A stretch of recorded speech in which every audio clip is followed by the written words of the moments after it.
Inside a warm house, a man pulls the blanket higher. The heater hums the air thick with comfort, and still he shivers. Outside, frost climbs the window like a patient hand. He turns away from it, never knowing what real cold means. Out on the plains, there were no walls, no wires, no hum of safety, just wind, sky, and people who refused to freeze. They slept inside hide tents, thin, round, and small enough to vanish in the snow. No stoves, no insulation, only breath and memory.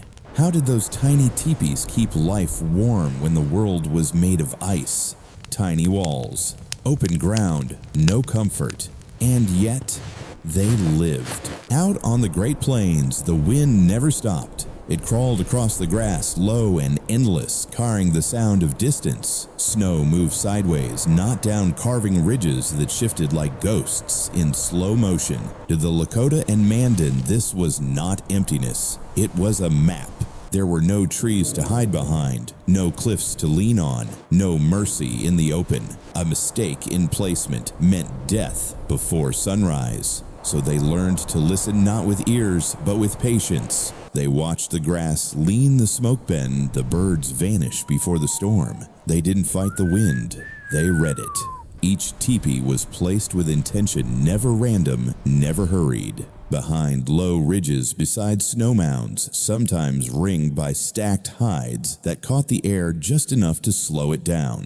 These were not shelters, they were decisions. Every pole carried the weight of understanding where the cold moved and where it hesitated. In one study from the University of Wyoming, 1954, wind tunnels proved what they already knew.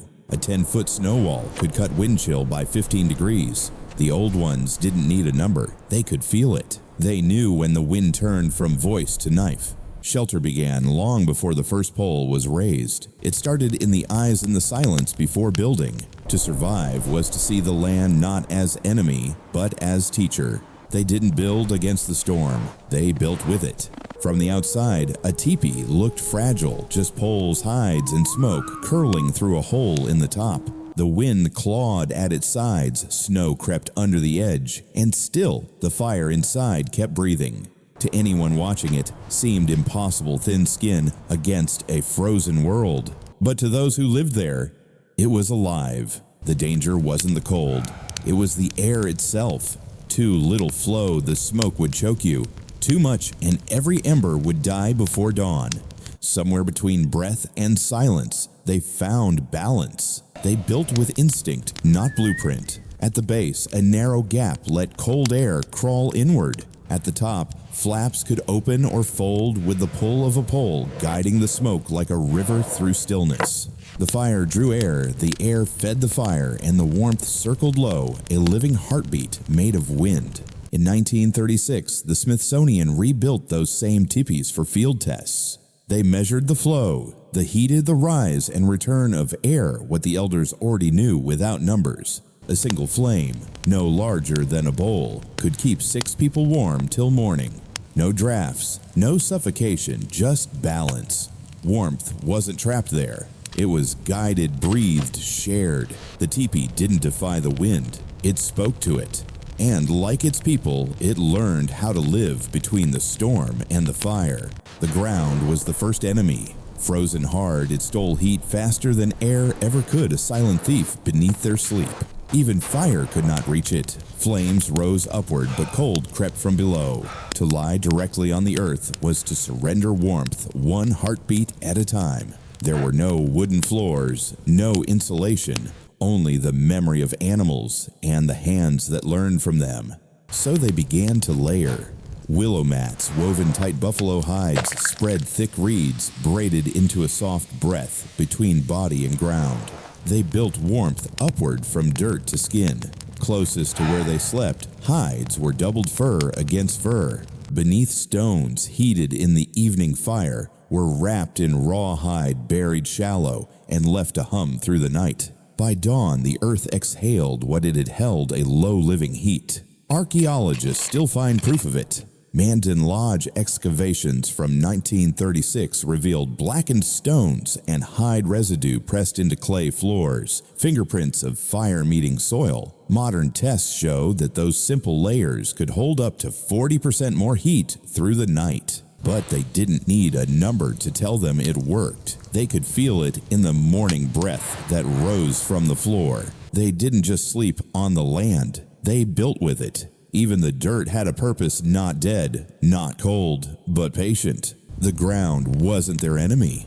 It was the first ally that learned to keep them alive. The ground could kill or save. It looked still harmless under the teepee, but it was hungrier than the air itself. Cold travels downward, but it also climbs slow and invisible through frozen soil.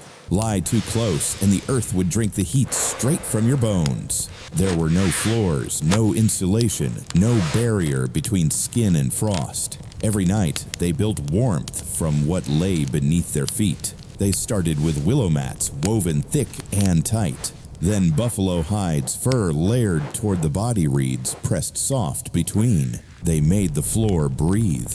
Where they slept, the hides were doubled, stacked like memory and fur. And under them, stones pulled from the fire, wrapped in hide buried shallow. They glowed through the night, releasing their quiet promise of life. By dawn, the ground exhaled warmth instead of stealing it. Archaeologists proved it decades later. Mandan Lodge excavations in 1936 blackened stones and hide residue pressed into ancient floors. Tests showed a 40% gain in thermal hold, but that number means less than the truth they already knew. The earth remembers. It gives back what you give it. They didn't just sleep on the land, they built with it. Even the dirt had a duty patient silent alive, because to them the ground wasn't something to escape, it was something to trust. Frostbite was not an accident out there, it was a hunter. It waited at the edge of every breath, every patch of skin the fire forgot. The wind could cut faster than any blade turning flesh to stone before sunrise. And there were no creams, no fabrics, no second chances. They learned that warmth wasn't just worn, it was built. From the same animals that fed them came another kind of protection. Fat scraped and rendered mixed with ash from the fire. Rubbed slow into the skin, it sealed the body like a second hide. It didn't shine, it didn't smell good, but it worked. The grease locked in heat, the ash broke the wind's bite. Hands stayed soft enough to grip a bow, faces survived the night frost without cracking. They called it nothing special, just sense. The Lakota used buffalo tallow. The Ojibwe and Cree mixed bear fat with birch ash, a gray armor that glowed faintly in firelight. Ethnographer James Mooney wrote of it in 1896. They faced the winter bear of fear and clothed in the hunt. The proof was not in books, but in the skin that endured. This was survival chemistry, learned not in a hut, but by the fire.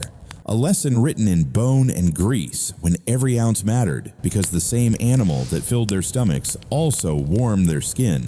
They didn't waste. They completed the circle. They wore the hunt, and the hunt kept them alive. At 30 below, warmth was never personal, it was shared. Inside the teepee, the fire hummed low walls, breathing in rhythm with the storm outside. In that flicker, every body became part of the same design. A geometry of survival, drawn not with lines, but with people. Open space was the enemy. The cold fed on distance, on the emptiness between one breath and another. So they built their nights in circles. Elders and infants in the center, the heartbeat of the lodge with parents and hunters forming the outer ring. Hides hung as partitions bending the warmth inward. Every body, every layer of skin and fur caught and gave back heat. It was not a house, it was a living system built on kinship, shaped by breath. Even silence had a purpose there. Lakota winter drawings from 1899 show it clearly, rings of sleeper's fire glowing at the coarse snow, curling like a second wall outside. No words written, but the meaning plain warmth belonged to everyone, or it belonged to no one. They didn't measure comfort in degrees, but in closeness. A hand, a shoulder, a shared breath. Their architecture followed blood, not blueprints. Every circle held memory of those who kept watch and those who dreamed beside the fire. They didn't just survive together, they became warmth together. A fire at night was more than warmth, it was a beacon. Out on the plains, its glow could travel for miles, a heartbeat of light against endless dark. But where warmth lived, danger listened. Predators, strangers, enemies drawn by the hum of life in the cold. So they learned the law of silence. The smaller the flame, the longer the life. Tipis were built half-sunk behind snow mounds, hides pulled tight to muffle sound. The fire pit was shallow, fed slow enough to live, not enough to shine. Dogs slept at the edge of the circle, their ears sharper than arrows. Snow piled as walls, bending light down, swallowing the color of the fire. Even the children knew warmth seen was warmth stolen. They spoke in whispers, moved like breath. Let silence become their defense. Pawnee and Arapaho journals from the winters of 1871 to 1884 describe it well. Nothing moved, not even the smoke. The camps breathed without sound.